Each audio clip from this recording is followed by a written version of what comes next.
Satu ketika Sayyidina Umar Al-Khattab radhiyallahu anhu ada sedikit perselisihan lah dengan Sayyidina Abu Bakar.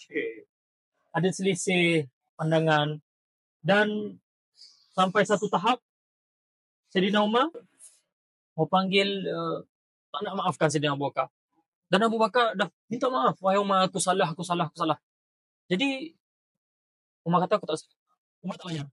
Tak nak maafkan. Kemudian Umar pun balik lah. Bila balik dia bagi, apa yang aku buat ni? Dia menyesal. Jadi dia pun nak pergi jumpa semula dengan Abu Bakar, nak minta maaf. Jadi masa tu Abu Bakar tak ada. Tanya-tanya Abu Bakar duduk dengan Nabi. Sebab apa?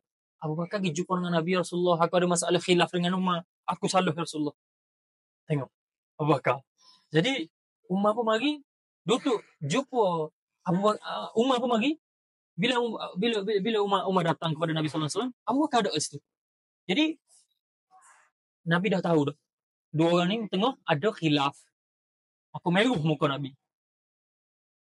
Nabi kata, hal antum tariku li sahibi?